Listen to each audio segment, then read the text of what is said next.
Hello everyone. Pearson is grateful for the opportunity to present an overview of our products and services at the 2020 National Federation of the Blind Convention. During this presentation, we will provide details about Pearson's mentoring program. We will review accessibility activities in our higher education business, and we will provide an explanation of two projects the assessments business is working on with the NFB. Now I will hand it over to Alyssa Key with the Pearson Corporate Disability Mentoring Program. She will be followed by Doug Hacker in higher education, and then Jan McSorley in assessments. Hello, I am delighted to be here to share with you today some information about the Pearson Corporate Disability Mentoring Program. My name is Alyssa Key, and I am one of the early mentors in the program and also the current co-lead of the program. I also, in my day job, am a senior legal counsel at Pearson, and I specialize in intellectual property law. So let's get started. I'm going to share with you a bit of the inspiration for the program. The program was inspired initially by one of my former colleagues, Elizabeth Delft, and our former general counsel, Bjarne Telman. There's a picture here of Bjarne talking with his mentee, Haben Germa, who was the first deaf-blind graduate from Harvard Law School. Here's a little bit about our Pearson Corporate Disability Mentoring Program. The program is designed for students, undergraduates, recent graduates, and postgraduate students who are between the ages of 18 and 28. It began as a program with about 19 to 20 mentor and mentee pairs who are partnered with, the partnerings were young adults who are blind or visually impaired mentees and Pearson Legal Department mentors. Pearson has partnered with two organizations to develop this disability mentoring program. The first is the National Federation of the Blind, and the second is the Sachs Institute for Mental Health Law, Policy and Ethics of the Gould School of Law of the University of Southern California. We found that legal professionals who were the original pool for our mentors are natural mentors. They are goal-oriented and natural advocates, problem solvers, networkers, and listeners. They are also motivated to do things right. At the inception of the program, all but one of our mentees was from the United States. We had one mentee in law school in Canada, and the program took place over a period of 3 months in a virtual environment. In addition to engagement with mentors, mentees also had the opportunity to receive advice and tips on career development, interview skills, and resume and cover letter writing, all from members of the Pearson Talent Acquisition Team. The focus of the program has been on career expectations, confidence, and practical knowledge. One of the focuses of the program has also been to develop a career action plan, and that can take many different forms. What many of us found out in developing the plan was also the need to learn and improve on goal setting. In addition to the mentor and mentee pairs, mentees have also had access to super mentors. The program has a prominent advisory council, including Anil Lewis from the NFB. As we talked about program goals, we developed 4 what we call E-goals. The first goal is to explore and broaden career interests and goals by facilitating exposure to different or more ambitious directions. Mentees were encouraged throughout the program and supported by their mentors in this exploration goal to consider not what they could or should do, but to focus on what they wanted to do. Once thinking as to what a mentee wanted to do, one of our mentees realized he could not only get a government job, but instead the sky was the limit. The second goal was to enhance and build upon professional skills. As I mentioned before, mentees and mentors were able to take advantage of content developed through our talent acquisition team, focused on interviewing, networking, resume creation, building professional online presences through LinkedIn. Our third goal was to encourage and support the journey.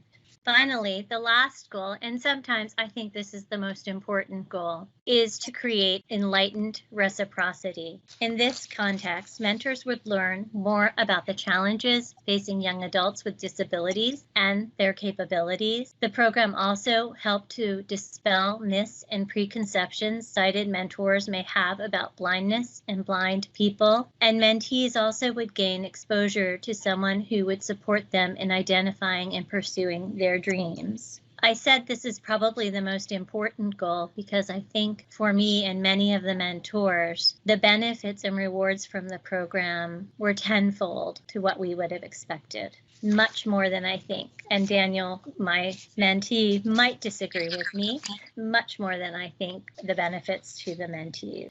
So why mentoring? Well, research shows that mentoring and encouragement make a difference. And we've seen from our mentees in the program a noted increase in confidence in their abilities and an upward trend in their career path. Mentees remarked on the strong personal connections they experienced with their mentors. And with that connection, they've even said that they intended to continue the mentorship after the 3-month period.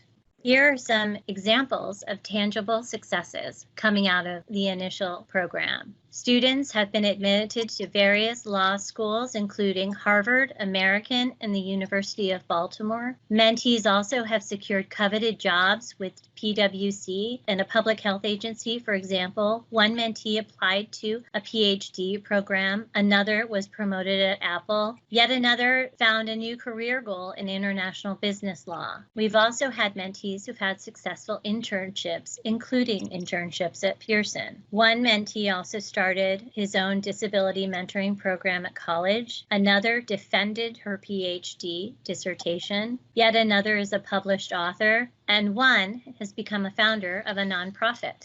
I'd like to share with you a few stories about some of our mentees. I'll start with Sam, or Samaret. She was a Pearson mentee. She questioned who would hire her. She was an accounting student at the beginning of her mentoring program on the West Coast. She graduated from college and relocated from the West Coast to the East Coast, and she is now an accountant with one of the big 4 accounting firms in Virginia. Another mentee, Avesta, was a first-year law student at York University Osgoode Hall Law School in Canada when the program began. She has since had 2 summer law internships, one as a Pearson legal intern in New York. She is also a published author, a law school graduate, and is preparing and writing as we speak for the Ontario bar exam. She will be practicing law at a top law firm in Toronto.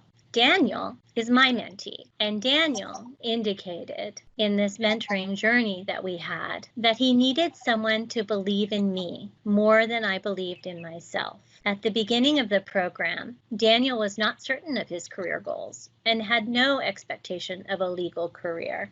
We'll hear a little bit more from Daniel in a moment as he shares part of his story. But I'm happy today to say Daniel is a 3rd-year law student at the University of Baltimore. He has also started his own nonprofit, and he has spoken on behalf of the mentoring program on several occasions. We have several additional mentor testimonies, which help to portray the reciprocity that I think the mentors have seen and the benefit that the mentors have gained from the program. Here are a few. Serving as a mentor in the Pearson Corporate Disability Mentoring Program to 2 talented women who just happen to be blind has been an incredibly rewarding experience. I've learned as much, if not more, from my mentees. Both persevered against the odds. Another Pearson mentor had to say, participating in the Pearson Legal Disability Mentoring Program with the NFB has been a highlight for me and turned into a relationship with my mentee that I hope never ends. As much as I think my mentee has benefited from the program, looking back, I feel like the reward has been all mine.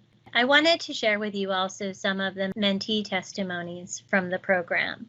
I'll start with one that's not on the slide, but one I just today pulled out of a diary I kept when Daniel and I first embarked on our mentoring journey. On the first day of our meeting, I confided in Daniel that I didn't know anything about being blind, and I was looking forward to learning as much as I could. Daniel assured me that that was okay with him, and what he said was, every time someone like me broadens someone like yours perspective, it has an exponential effect. It was a remarkable statement, and it put me at ease, and it helped to develop the natural flow of our relationship throughout our journey. Here are a few other comments from our NFB mentees. The most valuable thing she did was to continually tell me, I can get you in touch with somebody, and she did. Another NFB mentee said the contacts she provided were critical in helping me to focus on a career choice. One of our SACS mentees had this to say, we each came from a place where we can be totally honest and open about ourselves. It was of the most important and valuable outcomes to see my mentor's humanity. And finally, another NFB mentee said, I thought I could only get a government job. Now I know the sky's the limit.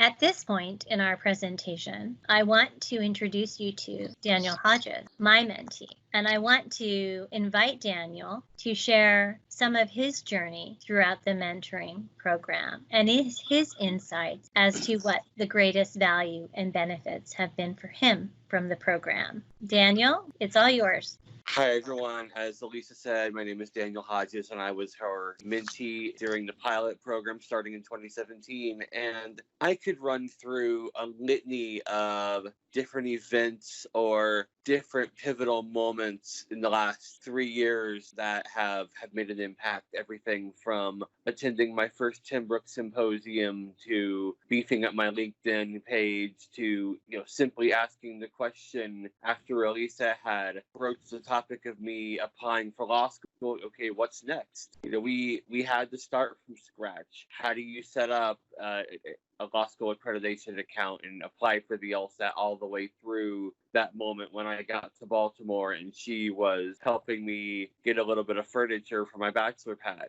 But to me, the benefits go beyond a string of providential events. It goes into the mentality of asking myself, what do I want to do next? What is the next goal I would like to obtain? And how do I get there? What steps need to be taken, as opposed to, well, have I reached my limits? Well, can I find a way to get through this structural hurdle, or are my resources going to be sufficient? And that positive outlook, that ability to start looking at things from a totally different angle, has been something that literally changed the trajectory of my life. And it also gave me a chance to practice those fundamental skills, advocacy, and relating to somebody who was just learning about blindness, as Elisa mentioned, things that we talk about in the NFB, but we get to actually practice in a way that is so substantive yet safe and encouraging. So it can't be overstated, the impact that it had. It continues to have, not only on me, but for those that I continue to try to teach and uplift along the way because of what I have been given. So thank you. Daniel, thank you for sharing that part of the story. I know there is so much more, and I'm very fortunate that you and I have a lifelong friendship and relationship now.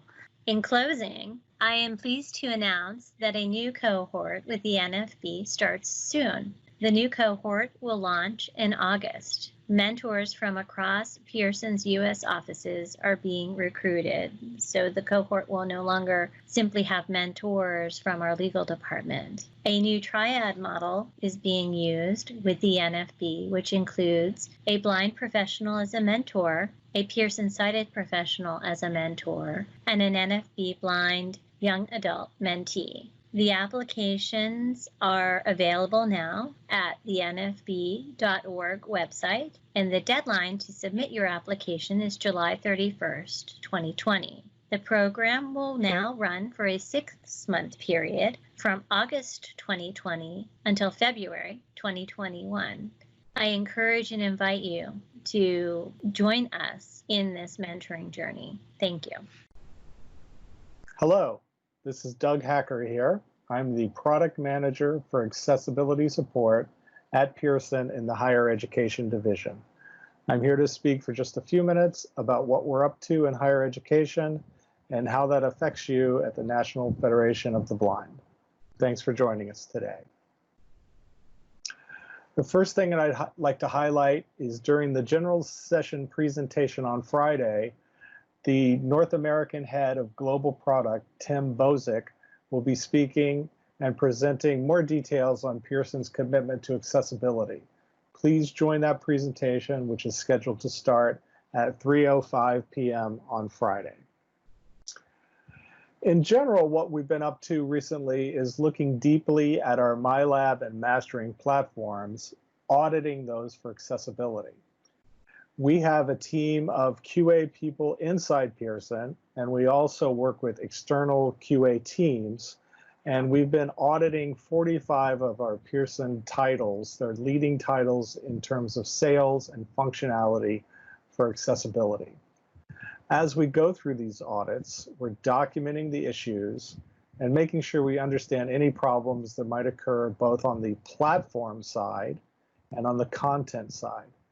We think of platforms as the software delivery systems we use, such as MyLab and Mastering, and the content is actually the content inside a course, whether that be a biology course, a statistics course, or anything else.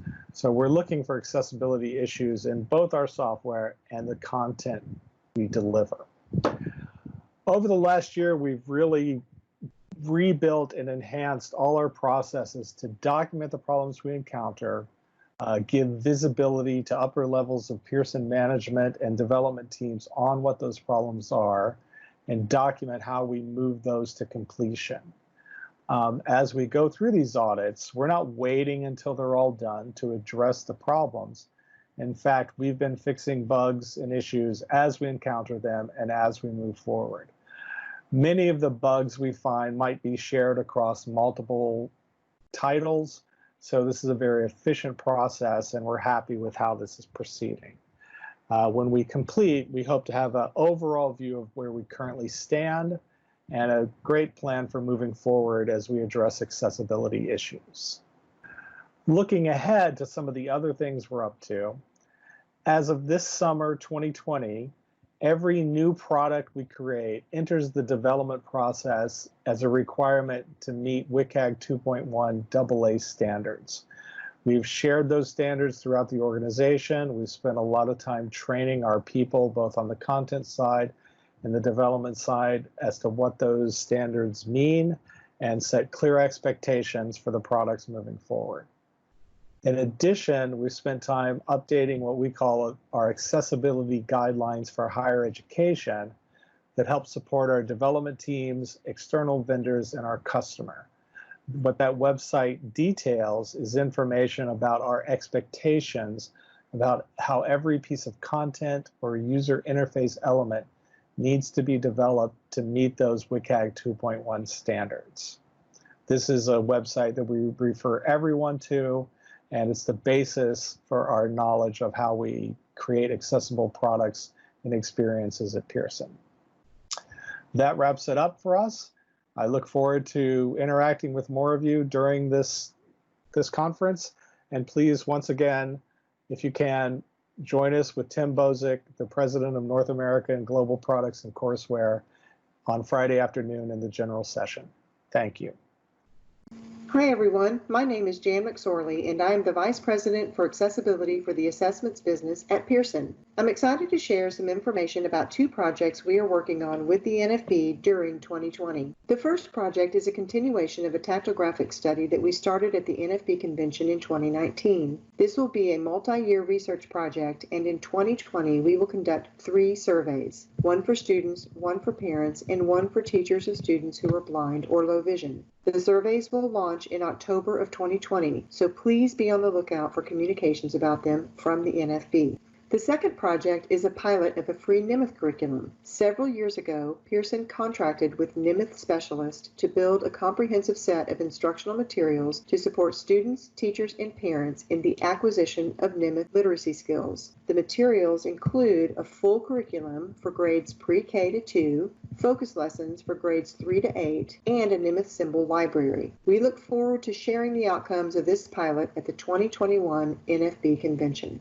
We appreciate the opportunity to share this information with you. If you have questions about the mentoring program, please contact Alyssa Key. Her email address is alisa.key@pearson.com. That's PEARSON.com. If you have questions about higher education accessibility efforts, please contact Doug Hacker. His email address is douglas.hacker@pearson.com. If you have questions about the 2 assessments projects we discussed, please contact Jan McSorley. Her email address is jan.mcsorley@pearson.com. Thank you for your time and attention, and we hope you have a wonderful 80th anniversary of the National Federation of the Blind Convention.